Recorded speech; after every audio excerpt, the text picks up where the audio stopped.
አያድርገውና ምናልባት እግራችሁ ይህችን ሀገር ከረገጠ በሰላምና በሕይወት የመውጣታችሁ ጉዳይ ዘበት ሊሆን ይችላል። በዚች ሀገር ውስጥ በየቀኑ በርከት ያሉ ንጹሃን ባላጠፉትና ባልዋሉበት ጉዳይ ይገደላሉ። የሴቶች መደፈር፣ የህፃናት መታገትና የንጹሃን ሞት የተለመደ ዜና ከመሆኑ የተነሳ የሀገሪቱ መለያም ጭምር ሆኗል። በዚህ ምክንያት ሀገሪቱ ለራሷን ብቻ ሳይሆን ለላቲን አሜሪካ ሳይቀር የሚያሰጉ የአደገኛ ማፊያዎች የመፈልፈያ ምድር ስትሆን ህፃናት ገና ጡት ሳይጥሉ ከ9 ዓመታቸው ጀምሮ ብዕር ጥለው አፈሙዝ እንዲይዙና ሀገሪቷ ውስጥ ያሉ የማፊያ ቡድኖችን ተቀላቅለው ባልበሰለ አእምሯቸው ጭካኔን እንዲለማመዱ ይደረጋል። በዚህም የማፊያ ቡድኑን የንቅሳት ታርጋ ተነቅሰው እኔ ነኝ ያለ ማፊያ የሚወጣቸው ሲሆን በሰላም ወጥቶ በሰላም መግባት የሚባለው ነገር ለዚች ሀገር ቅንጦት ነው። ታዲያ ይህንን ሁሉ ስላችሁ መንግስት የለም ወይ ትሉ ይሆናል። ዳሩ ግን መንግስትም ቢሆን ከነዚህ ከመንግስት ባልተናነሰ የተዘረጋ ሲስተምና ኃይል ካላቸው የማፊያ ቡድኖች ጋር ብሎ ቢያቅተው ነበር ሀገሪቱን እንደ ልባቸው የወንበዴዎች መፈንጫ ያደረጓት። በዚህ ምክንያት ታዲያ በሀገሪቱ ውስጥ ከመንግስት ባልተናነሰ እነዚህ ሙሉ ሰውነታቸው በንቅሳት የተወረሰ አደገኞቹ ማፊያዎች ተሰሚነት ያላቸው ሲሆን የሀገሪቷ ፈላጭ ቆራጭ እነሱ ናቸው። የመንግስትን አካላት ሳይቀር ገሚሱን በኃይል ገሚሱን ደግሞ በገንዘብ በመደለል በእጅ አዙር ያሻቸውን ሲፈጽሙ ቆይተዋል። ብቻ ምን አለፋቸው ሀገሪቷ የግላቸው ነበረች ብንል ማጋነን አይሆንብንም። ሰላም ውድ የሉሲ ቲፕስ 2 ቤተሰቦች፣ ይህ እስካሁን ያወጋኋችሁ የሆሊውድ አሊያም የቦሊውድ አክሽን ፊልም ሳይሆን በደቡብ አሜሪካዋ ኤል ሳልቫዶር ይፈጸም የነበረ የዘመናት ውንብድና እንጂ ይህች ዜጎቿን MS-13 እና ባሪዮ 18 ለተባሉ ሁለት ትላልቅ የማፊያ ቡድኖች አሳልፋ ሰጥታ እንኳን ለቱሪስት ይቅርና ለዜጎቿ እንኳን ባዳ የሆነችው ሀገር ኤል ሳልቫዶር ትባላለች። ላለፉት ብዙ ዓመታት የአደገኛ ማፊያዎች መፈንጫና መፈልፈያ የነበረች አደገኛ ሀገር ስትሆን ምስጋና ለአዲሱ መሪዋ ይሁንና አሁን ላይ የሞት ቀጠና የነበረችውን ሀገር በአንድ ጊዜ የሰላም ዜና የሚሰማባት ሀገር አድርጓታል። ከፈረንጆቹ 2015 ዓመተ ምህረት ጀምሮ በኤል ሳልቫዶር ስር እየሰደደና እየተስፋፋ የመጣው ወንጀልና ግድያ ሀገሪቷን ምድራዊ ሲኦል አድርጓት የነበረ ሲሆን ሃይባ ያጡት MS-13 እና ባሪኦ 18 የተባሉት የማፊያ ቡድኖች ሀገሪቷን ያደንዛዥ እጽ መናገሻ አድርጓት ያሻቸውን ያግታሉ፣ ያሻቸውን ይገላሉ፣ ያሻቸውን ደግሞ ይደፍራሉ። ከዛም ማለፍ ሲል ደግሞ እርስ በርስ በሚያነሱት የለየለት ግጭት ሀገሪቷን ትንሽዬ የጦር ቀጠና ያስመስሏታል። በዚህ ምክንያት ሳልቫዶር በአማካኝ በአመት ከ100,000 ሰዎች ውስጥ 103ቱን የሚሞቱባት ሀገር የሆነች ሲሆን በዚህም የዓለማችን በርከት ያለ ህይወት ከሚጠፋባቸው ሀገራት ተርታ የግንባር ቀደሙን ስፍራ ይዛለች። የዓለም መገናኛ ብዙሃንም የዓለማችን የግድያ ማዕከል የሆነችው ሀገር ሲሉ በተለያዩ መገናኛ ሚዲያዎች ላይ በስፋት ስሟን ያብጠለጥሉት ጀመር። ይህም የሀገሪቱ ስም በከፍተኛ መልኩ ያጎደፈና ቱሪስት የሚባል ነገር ወደዚች ሀገር ዝር እንዳይል ያደረገ ሲሆን በኤል ሳልቫዶር ጨካኞቹ ማፊያዎች መፈጠር የጀመሩት ከፈረንጆቹ 1979 እስከ 1992 ዓ.ም ድረስ በሀገሪቱ ውስጥ ተካሂዶ በነበረው የእርስ በርስ ጦርነት ምክንያት ሲሆን ያን ጊዜ በጦርነቱ ወቅት አሜሪካ ጣልቃ በመግባት የማረጋጋት ስራ እየሰራች ባለችበት ወቅት ከግማሽ በላይ የሚሆኑ ኤል ሳልቫዶራውያን ሀገራቸውን ለቀው ወደ አሜሪካ ለመሰደድ ተገደዋል። ከተሰደዱት መካከልም አብዛኛዎቹ የደቡባዊ ካሊፎርኒያ ግዛት ውስጥ ሰፍሮ የነበረ በመሆኑ እርስ በርስ ተመራርጠው በመደራጀት አደገኛ የወንጀለኛ ቡድን ይመሰርታሉ። ይህን ጊዜ ለአሜሪካውያን ስጋት እየሆኑ የመጡት እነዚህ የኤል ሳልቫዶር ዜግነት ያላቸው የማፊያ ቡድኖች በቀጥታ ወደ ሀገራቸው እንዲመለሱና በተለይም በክሊንተን የስልጣን ዘመን በወጣው የስደተኞች አዋጅ አብዛኛዎቹ ህጋዊ ፈቃድ ያላገኙት የማፊያ አባላቶች በቀጥታ ወደ ሀገራቸው እንዲመለሱ ተደርገዋል። ይህን ጊዜ ታዲያ እነዚህ የማፊያ አባላቱ እየተደራጁና እየተጠናከሩ ሄደው የራሳቸውን ኔትወርክ ያላቸው የለየላቸው የወንጀለኛ ቡድን እየሆኑ በመሄድ በላቲን አሜሪካና አካባቢዋ ላይ ከፍተኛ የደህንነት ስጋት እየሆኑ መጡ። በዚህም የሀገሪቱ መንግስታት ወንጀለኛ ቡድኖቹን ለመቆጣጠር የተለያዩ ህጎችን ቢያጸድቅም ማፊያዎቹ ግን እጃቸው ረጅም ነበርና ለሀገሪቱ መንግስት ታላቅ ፈተና ሆኑበት። በተለይ ደግሞ ከ18 ዓመት በታች ያሉ ታዳጊዎች የወንጀለኛ ቡድኖቹ አባል ቢሆኑ እንኳን እንዳይያዙ የሚያዘው ህግ ወንጀለኞቹ እንዲስፋፉና ዋና ዋና የማፊያዎቹ አዛዦች ተልዕኳቸውን በእነዚህ 18 ዓመት ባልሞላቸው ታዳጊዎች እንዲፈጽሙ የሚያበረታታ በመሆኑ ህጉ ለማፊያዎቹ መስፋፋት ቁልፍ ሚናን ተጫውቷል። በዚህም በፈረንጆቹ 2019 በኤል ሳልቫዶር የሚገኙት የማፊያ አባላት ቁጥር ከ60 ሺህ ይበልጥ እንደነበር የሚነገር ሲሆን ይባስ ብሎም በ2015 ሀገሪቱ የለየላት የወንበዴዎች መፈንጫ ሆነች። ኤምኤስ 13 እና ባሪኦ 18 እየተባሉ ዋና ዋናዎቹ የማፊያ ቡድኖች ሀገሪቱን የግላቸው አደረጓት። የስልጣን ማዕረጋቸውን ከነቡድን አባላቸው ስም ሙሉ የሰውነት ክፍላቸው ላይ ተነቅሰው በማናለብኝነት በኩራትና በድፍረት በየአደባባዩ ላይ ሲንቀሳቀሱ መመልከት የተለመደ ነገር ሲሆን ደፍሮ እነሱን የሚናገርም ሆነ ቀና ብሎ የሚያይ የፖሊስ አባል ፍጻሜው ሞት ነው። ታዲያ የህዝቦቿን የሰቆቃና የአደጋ ህይወት ያየው ፈጣሪዋም ሳልቫዶርን ጥሎ አልጣላትም ነበርና ከነዚህ ወንበዴዎች ይገላግልሽ ሲላት አንድ ሰው ላከላት። እንደ ፈረንጆቹ አቆጣጠር በ2015 ናይብ ቡኬሌ የተባለ ሰው ወደ ሳልቫዶር የፖለቲካ መድረክ ብቅ አለ። ይህ ዓመት ታዲያ ይህ ሰው የሀገሪቱ ዋና ከተማ ሳን ሳልቫዶር ከንቲባ ሆኖ የተመረጠበትና በሀገሪቱ ፖለቲካ ላይ ከፍተኛ ቦታ ያገኘበት ዓመት ሲሆን ቀስ በቀስም ቀድሞ የነበረበትን የኤፍኤምኤልን ፖለቲካ ፓርቲ ለቆ በመውጣትም የተለያዩ ትላልቅ ሀገራዊ ፕሮጀክቶች ላይ ይሳተፍ ጀመር። እንደ አውሮፓውያን አቆጣጠር በ2019 ናይብ ቡኬሌ ሳልቫዶርን ለመረከብ ፕሬዝዳንታዊ ምርጫ ውስጥ የገባ ሲሆን በሀገሪቱ ካሉት ሁለት ቀደምት የፖለቲካ ፓርቲዎች ኤፍኤምኤልን እና ራይት ዊንግ አሬና ፓርቲዎች ከፍተኛ ፉክክር ቢጠብቀው እሱ ግን ለሀገሪቱ ፕሬዝዳንትነት ተወዳድሮ 53% የህዝብ ድምጽ በማግኘት ስልጣኑን በማግኘት ጁን 1 ቀን 2019 የስልጣን ወንበሩ ላይ ተቀመጠ። ይህን ጊዜ ታዲያ የኤል ሳልቫዶር የነጻነት ፀሐይ የመጣላት መሰለ።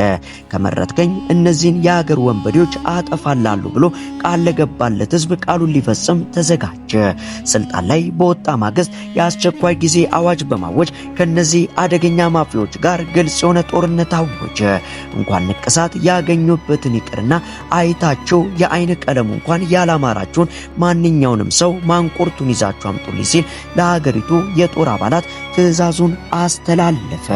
በሀገሪቱ ባሉ የተመረጡ 12 ከፍተኛ የወንጀል መጠን በሚፈጸምባቸው ከተሞች ላይ በትንሹ 40,000 ወታደሮችና 20,000 የፖሊስ አባላቶችን በማሰማራትና ፖሊስ ደፍሮ ወደማይገባባቸው መንደሮች ጭምር ደፍሮ በመግባት የለየለት አሰሳና ለቀማ ተካሄደ። በዚህም በከተሞቹ ያሉ እስር ቤቶችን ሳይቀር በመፈተሽና በማጥራት በአጭር ጊዜ ውስጥ ከፍተኛ ቁጥር ያላቸው የማፊያ አባላት በቁጥጥር ስር ማዋል ተቻለ። ወጣቱ ናይብ ቡኬሌ ግን በዚህ ብቻ አላበቃም ነበርና እነዚህን የሀገር ወንበዴዎች ያጉርለት ዘንድ በላቲን አሜሪካ ትልቁንና ጥብቅ የሆነውን እስር ቤት አዘጋጀ። ለወትሮ ማዕረጋቸውና መኩሪያቸው የነበረው የማፊያዎቹ ንቅሳት አሁን ላይ ወደ እስር ቤት የሚገቡበት መለያቸው ሆነ። ፖሊሶች ኤምኤስ 13 እና ባሪኦ 18 ንቅሳት ያለባቸውን ሰዎች በሙሉ በየጉራንጉሩና በየቤቱ እየገቡ ከሳልቫዶር ምድር ላይ እየለቃቀሙ ወደዚህ ወደ ተዘጋጀላቸው ጥብቅ እስር ቤት የፍጥኛ አስረው ያስገቡ ጀመር። አውሮፓውያን አቆጣጠር በ2022 ዓ.ም የተገነባው ይህ ግዙፍና ዘመናዊ እስር ቤትም እስከ 40,000 የሚጠጉ እስረኞችን በአንድ ጊዜ መቀበል የሚችል ሲሆን በመላው ላቲን አሜሪካም ግዙፉ እስር ቤት ያስብለዋል። በዚህ ሲኮት ተብሎ በተሰየመው ግዙፉ እስር ቤትም ታዲያ ማምለጥ ብሎ ነገር አሊያም እስር ቤት መበጥበጥ ብሎ ነገር የማይታሰብ ሲሆን እነዛ ለወትሮ ሀገር ሲያሸብሩ የኖሩ ማፊያዎች ይህንን እስር ቤትም ማሸበራቸው አይቀርምና እጅግ ጥብቅ በሆነ ቁጥጥር ውስጥ ሲጠበቁ የሚውሉ ናቸው። ማፊያዎቹ ምንም እንኳን እጃቸው ረጅምና እስር ቤት ሆነው ያሻቸውን የማስገደል ያሻቸውን የማስመለጥ አቅም ይኖራቸዋል ተብሎ ስለታመነ ለዚህ መፍትሄውን ዘንድ በእስር ቤቱ አቅራቢያው ላይ ምንም አይነት ኔትወርክም ሆነ የመገናኛ መሳሪያ እንዳይሰራ ተደርጎ የተበጀ ሲሆን በልዩ ሁኔታ የሰለጠኑትና ፊታቸውን እስከ አፍንጫቸው ሸፍነው ልዩ መሳሪያ የታጠቁ የእስር ቤቱ ጠባቂዎች አይናቸውን ለደቂቃ ሳይሸፍኑ እነዚህን ባለንቅሳት እስረኞች በፈረቃ ይጠብቋቸዋል። የሀገሪቱ መከላከያ ሳይቀር በእስር ቤቱ ዙሪያ በቅርብ ርቀት ላይ ሆኖ በተጠንቀቅ እስረኞቹን ከውጭ የሚጠባበቅ ሲሆን በሲኮት እስር ቤት ውስጥ አልጋ ብሎ ነገር የለም። ሁሉም እስረኛ በተዘጋጀለት ተደራራቢ የላሜራ ብረት ላይ ያለምንም ልብስ ጋደም የሚል ሲሆን ሰዓታቸው ሲደርስም ለትንሽ ደቂቃ ወጥተው የአካል ብቃት እንቅስቃሴያቸውን ያደርጋሉ። ምግባቸውም ቢሆን ሰዓቱን ጠብቆ በታሰሩበት ክፍል ይመጣል እንጂ ለምግብ መውጣት ብሎ ነገር አይታሰብም። እስረኞቹ ከፀሐይ ብርሃን ጋር የተለያዩት ይህችን እስር ቤት በረገጡባት ቅጽበት ሲሆን ከዛ በኋላ የውጭውን ፀሐይ አይተውት አያውቁም። ማንኛውም ታሳሪ ወደ እስር ቤት ሲገባ አጓጉል ነገር ይዞ እንዳይገባ ውስጣዊ የሰውነት ክፍሉ ሳይቀር በመፈተሻ ማሽን ተፈትሾ የሚገባ ሲሆን በጠያቂ ቤተሰብ ዘመድ አዝማድ ብሎ ነገር ወደዚህ እስር ቤት አቅራቢያ ድርሽ አይልም። ሌላው ይቅርና የተመረጡ ጋዜጠኞች ራሱ 7 ጠንካራ የፍተሻ ደረጃዎችን በማለፍ ነው የእስር ቤቱን ደጅ የሚረግጡት። ታዲያ ከተዘረጋው ስርዓትና ደንብ ውጪ ያፈነገጠ አሊያም ጸብና አምባጓሮ ያስነሳ ማንኛውም እስረኛ የሚጠብቀው ከሲኦል የጨለሙ ድቅድቅ የጨለማ ክፍል ሲሆን ለብቻው ወራትን በዚህ ክፍል ውስጥ እንዲያሳልፍ ይደረጋል። ታዲያ ሁሉም ይህችን አስፈሪ ክፍል ፍራቻ ከእስር ቤቱ ስርዓት ውጪ ፍንክች የማይል ሲሆን ብቻ በቃ ምን አለፋቸው እነዚህ ለዘመናት ኤል ሳልቫዶርን ሲያሸብሩ ይኖሩ ባለንቅሳቶቹ ማፊያዎች በዚህ ጥብቅ ከርቸሌ ውስጥ ከእስር ቤት እንዳይላወሱ ተደርገው ተከርችመዋል። እነዛ ለወትሮ በነፍስ የሚፈላለጉት ኤምኤስ 13 እና ባሪኦ 18 የተባሉት ሁለቱ ሀገር ያሸበሩ ባላንጣ የማፊያ ቡድኖች አሁን ላይ ጊዜ ጥሏቸው ልክ በዚህ መልኩ በአንድ ክፍል ውስጥ ተደባልቀው የጎሪጥ እየተያዩ የቅጣት ዘመናቸውን እያጣጣሙ ሲሆን ልባቸው አብጦ ለያሽ ለገናሽ ያስቸገሩት የማፊያዎቹ ዋና አዛዦችም አሁን ላይ ጊዜ ፍርዳቸውን ሰጥቷቸው አደባቸውን ይዘው ለጠባቂዎቻቸው ሲታዘዙ ለተመለከተ ወይ ጊዜ ደጉ ያስብላል። ታዲያ እንዲህ በካቴና ሰንሰለት የፍጥኝ ታስረው እርቃናቸውን አቀርቅረው በእስር ቤቱ ኮሪደር ላይ ሲንቀሳቀሱ ላየና የእስር ቤት የቁም ውላቸውን ለተመለከተ እንግዳ ሰው ይሁሉ እንግልትና ጭንቆና ለምን አስፈለገ ይል ይሆናል።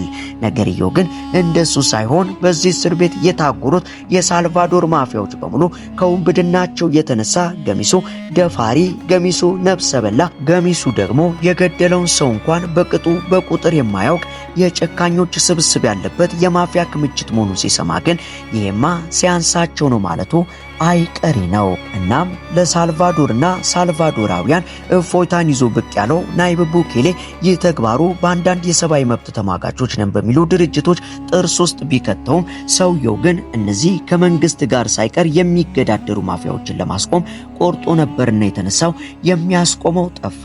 ከሱ ቀደም የነበረው መሪ እንደሚያደርገው በማፊያዎቹ ቁጥጥር ስር ናቸው የተባሉትን ከተሞች ወታደሮች በፓትሮል እየዞሩ እንዲቆጣጠሩ ከማድረጉም ባሻገር በመንገድ የሚያልፉ ሰዎችም ባለባበሳቸውና በአቋማቸው ብቻ በመለየት ወደ ፖሊስ ጣቢያ ተወስደው ምርመራ እንዲደረግባቸው ያደርግ ነበር። ሌላኛው ናይብ ቡኬሌ የወሰደው እርምጃ በአገሪቱ የሚገኙ ወጣቶችና ታዳጊዎችን የትምህርትና የተለያዩ ስፖርቶችና ጠቃሚ የሚሆኑ ጊዜ ማሳለፊያዎችን በማመቻቸት ወደ እነዚህ የማፊያ አባልነት እንዳይቀላቀሉ ለማድረግ ከፍተኛ ስራዎችንም ሰርቷል። ታዲያ የሁሉ ሲሆን ግን ነገሮች አልጋ ባልጋ አልነበሩም። ምክንያቱም ደግሞ ይህ መልካም የሚባል ለውጥ የተቀሩትን ተለቃቅመው ያላለቁ የተደበቁ የማፊያ አባላቱን አስቆጥቶ ነበርና በአንድ ቀን 62 ሰዎችን በአገሪቱ መዲና ላይ በአደባባይ በጦር መሳሪያ ማንነታቸው ባልታወቀ የማፊያ ቡድኖች ተገድለው ተገኙ።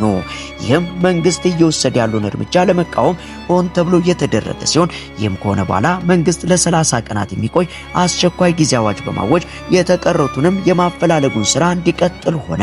በዚህ ጊዜ ታዲያ በሕገ መንግስቱ የተደነገጉ አንዳንድ መብቶች በጊዜያዊነት እንዲነሱ የተደረገ ሲሆን የመሰብሰብ መብትን የሚከለክልና ያለ ፍርድ ቤት ትዕዛዝ በቁጥጥር ስር ውሎ አስፈላጊው ማጣራት እንዲደረግ የሚፈቅድ ሲሆን ከዚህ በተጨማሪ የተቀሩትና ጥቃት እየፈጸሙ ያሉት ማፊያዎች ከዚህ እኩይ ተግባራቸው ካልተቆጠቡ በእስር ላይ የሚገኙትን አባሎቻቸውን የሚመግቡትን ምግብ መጠን በመቀነስ ለረሃብ እንደሚዳርጓቸው በማስፈራራትና እንደ ማስጠንቀቂያ በማድረግ ንጹሃን ዜጎች ላይ ጥቃት ከማድረስ እንዲቆጠቡ ማድረግ ተችሏል። በዚህም ከ2022 ዓ.ም ማብቂያ ላይም 56000 የሚጠጉ የጋንግ አባላት በቁጥጥር ስር የዋሉ ሲሆን ይህም ቁጥር እንደ አውሮፓውያን አቆጣጠር በ2019 ዓ.ም በኤል ሳልቫዶር በአጠቃላይ ይኖራሉ ተብለው ከሚገመቱ የማፊያ አባላት ቁጥር ጋር እኩል ሲሆን የአባላቱን አከርካሪ መምታት ተችሏል። ታዲያ ከዚህ ሰው ሹምሽር በኋላ የእፎይታን አየር መሳብ የጀመረችው ኤል ሳልቫዶር በአጭር ጊዜ ውስጥም በአገሪቱ ያለው የግድያ መጠን እየቀነሰ ሄዶ ከ100,000 ሰው 103ቱ ይሞቱባት የነበረችው ሀገር በአንድ ጊዜ ወደ 35 ዝቅ በማድረግ የተረጋጋች ሀገር ሆነች። በዚህም ሳያበቃ ከዓመት በኋላ በ2023 ዓመተ ምህረት ደግሞ የሀገሪቱ የግድያ ቁጥር ከ100,000 ሰዎች መካከል 2 ብቻ ማድረስ ተችሏል። ይህም ቁጥር ከአሜሪካ ጋር ሲነጻጸር እጅጉን የሚያንስ ሲሆን ያቺ ብዙዎች ለነፍሳቸው የሚፈሯት ቁጥር 1 የዓለማችን አደገኛ ሀገር በጥቂት ዓመታት ውስጥ በአካባቢው ካሉ ሀገራት መካከል ከካናዳ በመቀጠል ሁለተኛዋ አነስተኛ የሞት ቁጥር የሚመዘገብባት ሀገር ለመሆን በቃች። ይህንንም ተከትሎ በደህንነት ስጋት አማካኝነት ከሀገራቸው ተሰደው ወደ አሜሪካ ሄደው የነበሩ የኤል ሳልቫዶር ዜጎች ሳይቀር በአስገራሚ ሁኔታ በታየው የግድያ ቁጥር መቀነስ ምክንያት ዳግም ወደ ሀገራቸው ተመልሰው ለመኖር በቅተዋል። ታዲያ ወትሮንም ዘንበል ካለበት ቀና ያለ ሀገርና ወጣ ያለ መሪ የማይመቻቸው ምዕራባውያን ናይብ ቡኬሌ ስልጣን በያዘ በአጭር ጊዜ ውስጥ በሀገሪቷ ላይ ያሳየውን አስገራሚ ለውጥ በጥርጣሬ አይን ይመለከቱት የጀመረ ሲሆን ብዙዎችም መሪውን አምባገነንና ሰብአዊነት የሌለው ሲሉ ቢደመጡም እርሱ ግን በስልጣን ላይ በቆየበት በመጀመሪያው ዓመት ብቻ በወሰዳቸው እርምጃዎች አማካኝነት በሀገሪቱ የሚከሰቱ ወንጀሎችን በ50% መቀነስ ችሏል። ናይብ ቡኬሌ ግን በዚህ ብቻ አላበቃም። አውሮፓውያን አቆጣጠር በ2022 ዓመተ ምህረት ከኤል ሳልቫዶር ምድር ማንኛውም ማፊያ ቡድኑን ምልክቶችም ሆነ እነሱን የሚያስታውሱ የመንገድ ዳር ምስሎችና አርማዎች ሳይቀር እንዲጠፉ ያስደረገ ሲሆን የመቃብር ሐውልቶቻቸው ሳይቀር እንዲፈርሱ አስደርጓል። ምንም እንኳን ናይብ በዚህ ውሳኔው ከውጭ ኃይሎች ከፍተኛ ወቀሳ ቢገጥመው እሱ ግን የኤል ሳልቫዶርን ማፊያዎች የማጥፋት ዘመቻ ከጀርመን ናዚዎችን ለማጥፋት ከተደረገው ዘመቻ ጋር ለይቼ አላየውም ይላል። ማንኛውም የኤል ሳልቫዶር ዜጋ በሰውነቱ ላይ የጋንጎቹን መለያ ምልክቶች መነቀስም ሆነ በመንገድ ዳር አሊያም በቤት ውስጥ በስዕል መልክ መስቀል ፈጽሞ የተከለከለ ሲሆን ከማንኛውም ከጋንግ ጋር ትውውቅ ያለው ህብረተሰብም እስከ 10 ዓመት እንዲቀጣ የሚደረግ ሲሆን የተቀረው የሀገሪቱን ዜጋ ለመቆጣጠርም ማንኛውም የሀገሪቱ የመገናኛ መስመሮች በመንግስት ቁጥጥር ስር እንዲሆኑ አድርጓል። ያካሄደም ምንም እንኳን የህዝቡን ነጻነት የሚነፍቅ አካሄድ ቢሆንም የግድያ ወንጀሎችን በመቀነስ ረገድ ግን ከፍተኛ አስተዋጽኦ አድርጓል። እንደ አውሮፓውያን አቆጣጠር በ24 ዓመተ ምህረት ከ100,000 ሰዎች 2 የነበረው የግድያ ቁጥር በዚሁ አካሄድ ከቀጠለ ወደ 1 እንደሚወርድ ይጠበቃል። ይህም ከካናዳ በመብለጥ ኤል ሳልቫዶርን የዓለማችን ደህንነቷ የተጠበቀ ሀገር እንድትሆን ያደርጋታል። በአንድ ወቅት በተመሳሳይ ዕለት 2 ሰዎች በማይታወቁ ሰዎች መገደላቸውን ተከትሎ ናይብ ቡኬሌ ፈጣን ምላሽ በማሳየት ስፍራውን በአራት አቅጣጫ ከበው ወንጀለኞቹን በፍጥነት እንዲያዙ ወታደሮችንና ፖሊሶችን በማሰማራት በቀላሉ ወንጀለኞቹን መያዝ የተቻለ ሲሆን ናይብ ቡኬሌ በትዊተር ገጹ ላይ ይህችን ስፍራ ከመላው ኤል ሳልቫዶር ምንም አይነት ወንጀል የማይፈጸምባት ስፍራ አደርጋታለሁ ሲል በልበ ሙሉነት ተናግሮ የነበረ ሲሆን ነገር ግን የአሜሪካ መንግስት፣ የአውሮፓ ህብረት፣ ዩኤን እንዲሁም የሰብአዊ መብት ተሟጋች የሆነው አምነስቲ ኢንተርናሽናል የናይብ ቡኬሌን አካሄድ በከፍተኛ መልኩ ተቃውመውታል። በጥቅሉም ከ80 እስከ 153 የሚጠጉ ንጹሃንን በግፍ ስለመግደሉ በግልጽ ክስ የመሰረቱበት ሲሆን የተለቀቁ እስረኞችን በእስር ቤት ቆይታቸው የገጠማቸውን ጭካኔ የተሞላበት ድብደባና የጠባቂዎችን ጨቋኝነት እንደ ምስክርነት ያነሳሉ። ያም ሆነ ግን ናይብ ቡኬሌ በኤል ሳልቫዶራውያን ዘንድ ከፍተኛ ድጋፍ ያገኘ ሲሆን እንደ ጀግና የሚቆጥሩት መሪያቸውም ጭምር ነው። ለሁለተኛ ጊዜ በተደረገው ምርጫም 85% የህዝብ ድምጽ በማግኘት ተጨማሪ 5 ዓመታትን በስልጣን ላይ እንዲቆይ ተመርጧል። የኤል ሳልቫዶር ዜጎችም ከቀድሞ በተለየ ሁኔታ ያለምንም የደህንነት ስጋት ከቦታ ቦታ እንዲንቀሳቀሱ ከመቻላቸው በተጨማሪ የወዳጆቻቸውን የመቃብር ስፍራዎችም እንዲሁ ያለምንም የጋንግ ጥቃት ስጋት ለመጎብኘት በቅተዋል።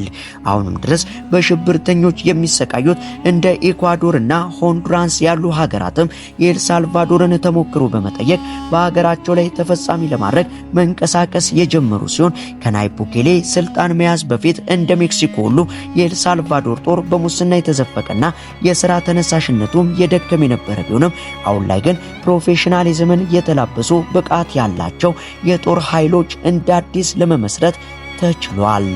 እናም ይህ ሰው ኤል ሳልቫዶርን እንዲህ ካሉ ማፊያዎች ታድጓታል ለማለት ያህል ይህንን ቪዲዮ አቀረብንላቸው። አብራችሁን ስለነበራችሁ ከልብ እናመሰግናለን።